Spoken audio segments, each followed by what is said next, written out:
बांग्लादेश में हिंदू कम्युनिटी एक हिस्टोरिकल परिप्रेक्ष्य।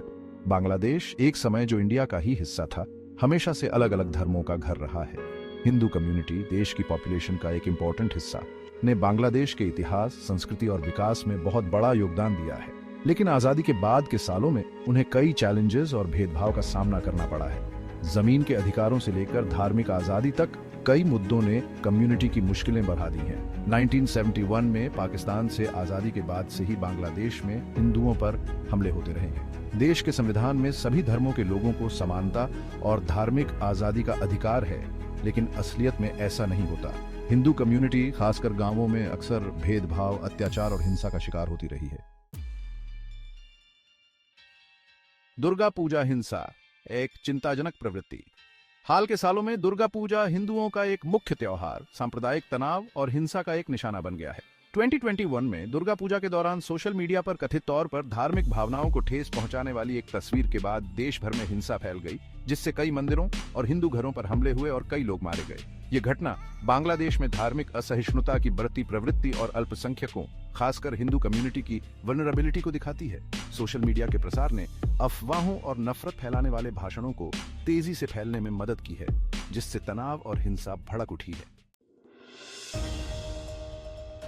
वैश्विक प्रतिक्रिया और इंडिया की चिंता। दुर्गा पूजा के दौरान हुई हिंसा की पूरी दुनिया ने निंदा की, जिसमें संयुक्त राष्ट्र और संयुक्त राज्य अमेरिका जैसे संगठन शामिल हैं, जिन्होंने बांग्लादेश सरकार से अल्पसंख्यकों की सुरक्षा सुनिश्चित करने और अपराधियों को सजा देने को कहा। पड़ोसी देश होने के कारण इंडिया ने इन घटनाओं पर खास चिंता जताई है। बांग्लादेश में एक बड़ी और प्रभावशाली हिंदू अल्पसंख्यक आबादी की वजह से इंडिया सरकार पर कार्रवाई करने और अपने धार्मिक समकक्षों की सुरक्षा सुनिश्चित करने का दबाव बैठ गया है। इंडियन मीडिया ने इन घटनाओं को बहुत ज्यादा दिखाया है, जिससे इंडिया में लोगों का गुस्सा और चिंता बढ़ी है।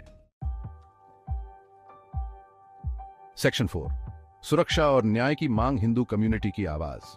बांग्लादेश में हिंदू कम्युनिटी ने बार बार सरकार से अपनी सुरक्षा सुनिश्चित करने और अपने धार्मिक अधिकारों की रक्षा करने की मांग की है। वे दोषियों के खिलाफ तेज और सख्त कार्रवाई और ऐसी घटनाओं को रोकने के लिए प्रभावी कदम उठाने की मांग कर रहे हैं। कम्युनिटी के नेताओं ने शिक्षा, रोजगार और राजनीतिक प्रतिनिधित्व के क्षेत्रों में हाशिए पर रहने और भेदभाव को दूर करने की जरूरत पर भी प्रकाश डाला है। वे सामाजिक सद्भाव और आपसी सम्मान को बढ़ावा देने के लिए सरकार से ठोस प्रयासों की अपील कर रहे हैं। सेक्शन 5, शांति और सद्भाव के लिए कदम। बांग्लादेश में धार्मिक सद्भाव और अल्पसंख्यक अधिकारों की रक्षा के लिए एक बहुआयामी दृष्टिकोण की जरूरत है। सरकार को सभी धार्मिक समुदायों के बीच शांति और समझ को बढ़ावा देने के लिए एक स्पष्ट और मजबूत संदेश देते हुए भेदभाव और हिंसा के सभी रूपों की निंदा करने के लिए ठोस कदम उठाने चाहिए। पुलिस और कानून व्यवस्था को जवाबदेह बनाया जाना चाहिए और अपराधियों, चाहे वे किसी भी धर्म या जाति के हों, के खिलाफ त्वरित न्याय सुनिश्चित किया जाना चाहिए।